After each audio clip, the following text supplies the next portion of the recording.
Shalom, horas untuk kita semua. Kiranya kita semua dalam keadaan sehat dan bersuka cita. Sebelum kita memulai aktivitas kita sepanjang hari ini, mari kita mendengar firman Tuhan, mari kita berdoa. Damai sejahtera Allah yang melampaui segala akal, itulah yang memelihara hati dan pikiran saudara-saudara sekalian dalam Kristus Yesus Tuhan kita. Amin. Firman Tuhan untuk kita pada hari ini Selasa 23 September 2025. Diambil dari Yesaya pasal yang ke-54 ayat yang ke-10. Demikianlah firman Tuhan. Sebab biarpun gunung-gunung beranjak dan bukit-bukit bergoyang, tetapi kasih setiaku tidak akan beranjak daripadamu, dan perjanjian damaiku tidak akan bergoyang. Firman Tuhan yang mengasihani engkau. Demikianlah firman Tuhan. Sewaktu saya kecil, saat itu sekolah minggu, saya suka salah satu lagu sekolah minggu yang seperti ini. Biarpun gunung-gunung beranjak dan bukit-bukit pun bergoyang. Ya, saya suka sekali lagu itu waktu itu. Bahkan waktu itu refnya tak akan beranjak, tak akan bergoyang, tak akan beranjak, tak akan bergoyang. Demikianlah firman Tuhan yang mengasihiku. Indah sekali syairnya. Dan itu diambil dari nats hari ini di Yesaya 54 ayat yang ke-10. Yang menjadi satu bagian dari satu judul perikop yang berjudul Perjanjian Damai dengan Sion. Nah, melalui nats hari ini mari kita belajar bagaimana kasih setia Tuhan tetap tidak beranjak pada kita. Apalagi kita orang-orang yang percaya kepadanya. Kasih setia dalam bahasa Ibrani artinya dalam bahasa Ibrani adalah hesed. Apa itu kasih setia Tuhan dalam bahasa Ibrani? Hesed. Dan artinya hesed itu adalah kasih setia, kebaikan hati, dan belas kasihan.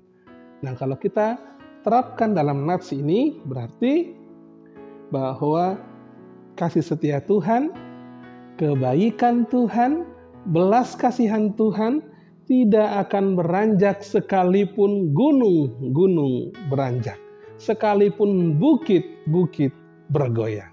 Amin. Ini adalah sebuah pernyataan yang indah dari firman Tuhan. Nah, kalau dikatakan bukit-bukit bergoyang, gunung-gunung beranjak, mungkin orang juga banyak kita berpikir, mungkinkah itu gunung-gunung beranjak, bukit-bukit bergoyang, gempa bumi, karena pergeseran lempeng dan lain sebagainya? Maka sebenarnya ini memiliki dua arti. Yang pertama, bahwa bukit-bukit bergoyang, gunung-gunung beranjak, itu adalah bahasa kiasan yang melambangkan keadaan yang ada di sekitar kita, yang berdampak pada kita. Oleh karena itu, keadaan yang ada di sekitar kita yang tidak baik, keadaan yang kacau, keadaan yang kemudian berdampak pada kita, firman Tuhan menyatakan walaupun di sekitar kita keadaan sedang tidak baik, walaupun di sekitar kita keadaan sedang kacau, walaupun di sekitar kita ekonomi sedang tidak baik, kita mungkin di PHK karena sedang ekonomi yang tidak baik, lalu kemudian kita khawatir, gelisah, tapi kebaikan Tuhan, belas kasihan Tuhan, juga kasih setia Tuhan tidak akan beranjak dari kita. Lihatlah, ada pemeliharaan Tuhan dalam hidup kita. Kita tidak akan ditinggalkannya. Mari kita mempercayai ini. Yang kedua, gunung dan bukit itu melambangkan persoalan, melambangkan pergumulan, juga tantangan.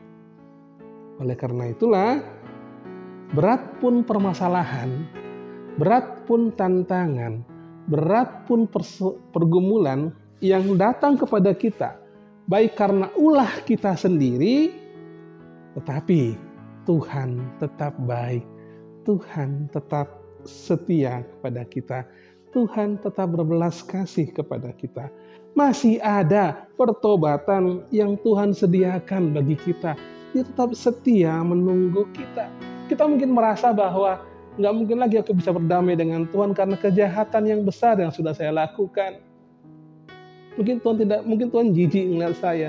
Mungkin Tuhan tidak suka melihat saya karena saya melakukan hal yang tidak disukainya. Pemikiran ini salah besar. Bahkan dikatakan bahwa kita ini sesungguhnya telah diperdamaikan oleh Allah melalui apa? Kematian Yesus Kristus. Jadi kalau misalnya kita mengatakan bahwa kita nggak mungkin lagi berdamai, salah.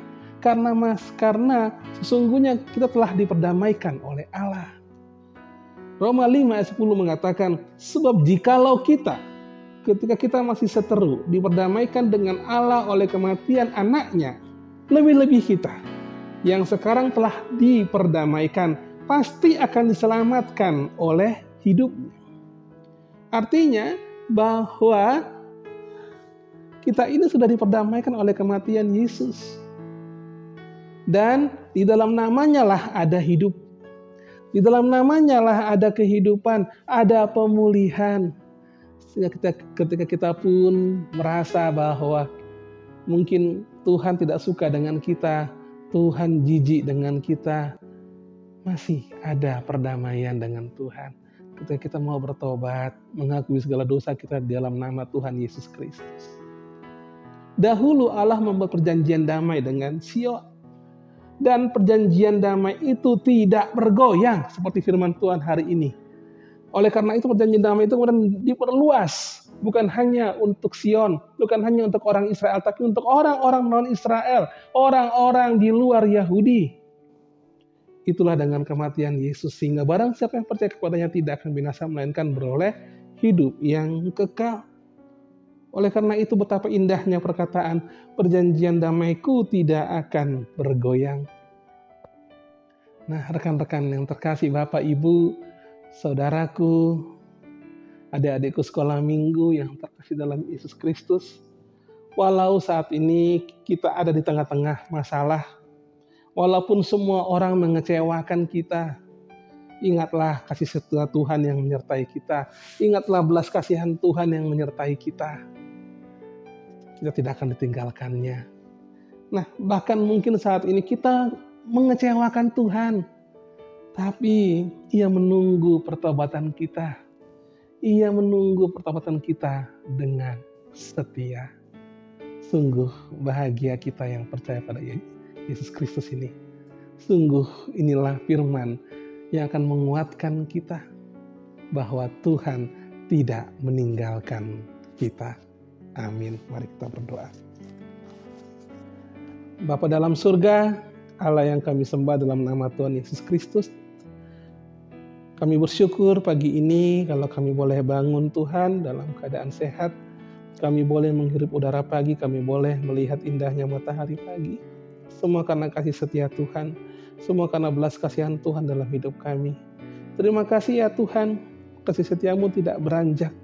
Bahkan perjanjian damai pun tidak bergoyang. Tuhan Yesus Kristus, Engkau telah mati untuk kami, memperdamaikan kami dengan Bapa. Sehingga hari ini Tuhan kami merasa bahwa kami sangat-sangat berharga di hadapan-Mu. Ampunilah kami ya Tuhan. Terkadang kami mengecewakan Engkau. Terkadang kami justru menjauh daripada-Mu. Ampunilah kami. Biarlah Tuhan kami hidup dalam kasih setia Tuhan saja. Biarlah kami hidup dalam belas kasihan Tuhan saja. Dan biarlah Tuhan dalam keadaan apapun yang kami hadapi saat ini, walaupun keadaan sekitar kami sedang tidak baik, tapi kami yakin dan percaya bahwa Engkau tidak pernah meninggalkan kami. Kami percaya bahwa Engkau tetap memelihara kami, dan Engkau tetap memegang tangan kami. Terima kasih ya Bapa. Berkati Tuhan orang tua kami, Tuhan juga berkati anak-anak kami, Tuhan juga berkati cucu-cucu kami ya Tuhan. Dan kami percaya sekalipun saat ini hidup kami sedang tidak baik, Kalaupun sekitar kami sedang tidak baik, namun bersama dengan Engkau ya Tuhan, kami akan merasa tercukupkan dengan segala sesuatunya. Terima kasih ya Bapa. Berkati masa depan anak-anak kami ya Tuhan. Dan terpujilah Engkau hari ini, esok, sampai selama-lamanya. Amin. Kasih karunia dari Allah Bapa dan anugerah dari Tuhan kita Yesus Kristus dan persekutuan Roh Kudus itulah yang memberkati saudara-saudara sekalian. Amin. Shalom, Tuhan Yesus memberkati.